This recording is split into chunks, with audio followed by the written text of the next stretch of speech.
नमस्कार मित्रों, जय श्री कृष्णा। आज एक बहुत ही खास विषय मैं आपके समक्ष लेकर आई हूँ। हमेशा जैसे हम वीडियोस बनाते हैं और आप तक पहुँचाते हैं, तो जितने भी आप ज्योतिष से रिलेटेड वीडियोस देखते हैं, तो अगर आपको इंटरेस्ट है तो कोई ज़रूरी नहीं है कि आपके बर्थ चार्ट में बृहस्पति ही बहुत ज़्यादा स्ट्रांग है, इसीलिए आप इस तरह की चीज़ों को पसंद करते हैं।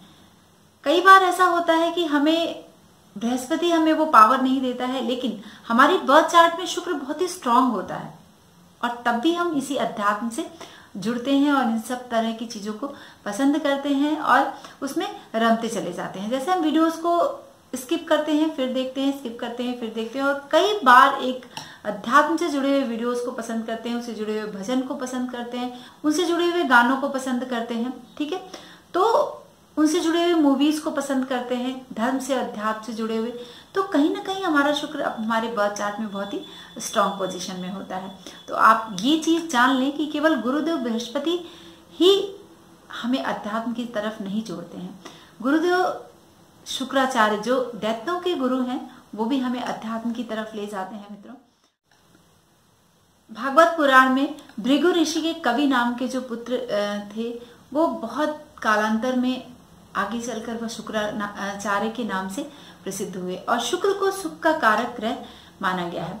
शुक्र जो क्या है, भोग, विलास, आसक्ति, इन सब चीजों को प्रदान करता है। और आसक्ति की जब बात आती है तो हम वहां पर एक अध्यात्म को भी हम जोड़ते। त्रिकोण में, केंद्र में, स्वराशि में उच्च का और स्वनवमांश में जब शुक्र हमारे बर्थ चार्ट में विद्यमान होता है तो हमें अध्यात्म से भी जोड़ता है। इन सब चीजों के साथ साथ भोग, विलास, आनंद की जो अनुभूति होती है, जो चरमोत्कर्ष होता है, वो सब कुछ क्या करता है, वह हमें शुक्र प्रदान करता है।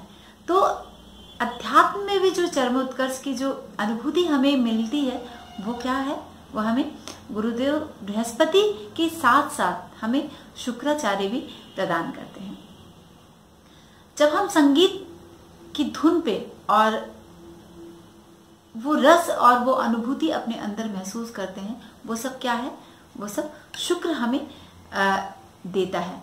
शुक्र ही एकमात्र ऐसा ग्रह है जो हमें प्रेम की तरफ आगे बढ़ाता है, हमें काम जैसे से रूबरू कराता है। लेकिन जब वह हमारे बर्थ चार्ट में बहुत ही शुद्ध स्थिति में होता है और अशुभ ग्रहों से अगर नहीं भी देखा जा रहा है, नहीं भी दृष्ट है, ठीक है, लेकिन फिर भी कभी कभी ऐसा होता है कि शुक्र हमें बहुत ही नेगेटिव रिजल्ट्स देता है। तो अशुभ ग्रहों से भी देखे जाने के बाद शुक्र देव जो है वह हमें अध्यात्म की तरफ जोड़ते हैं। मित्रों, जबकि हमेशा ऐसा नहीं पाया जाता है कि वह हमें सही मायने में शुक्र जो है वह स्नेह, असीम जो स्नेह जिसको हम कहते हैं, आनंद है, इन सब का जो कारक है वह कौन है, गुरुदेव शुक्राचार्य हैं। दैत्यों के गुरुदेव जो है वह शुक्राचार्य हैं। हमेशा उच्च में, स्वराशि में, मूल त्रिकोण में और नीच का होकर भी शुक्र हमें अध्यात्म की तरफ जोड़ता है। इस बात का ध्यान हमें हमेशा रखना चाहिए।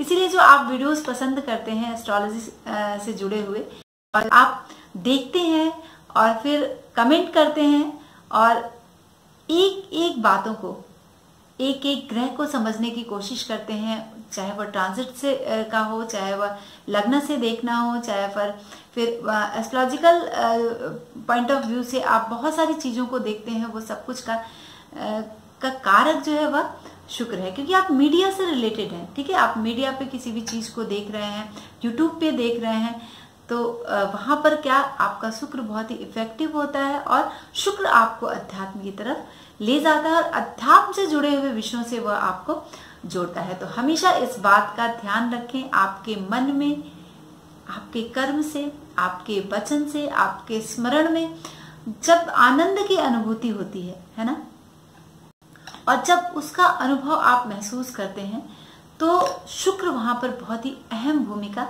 निभाता है।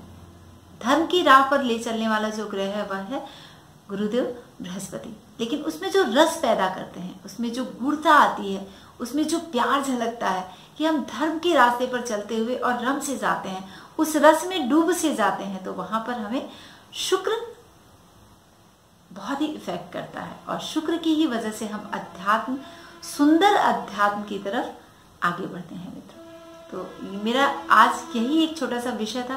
काफ़ी दिनों के बाद हमने वीडियोस बनाया है और काफ़ी कुछ खास कामों में मैं व्यस्त थी, और मैं पूरी कोशिश करूंगी कि आज से मैं बिल्कुल कंटिन्यू रहूं और आप सबको नए नए विषयों से आत्मसात कराती चली जाऊं। तो आज के लिए नमस्कार।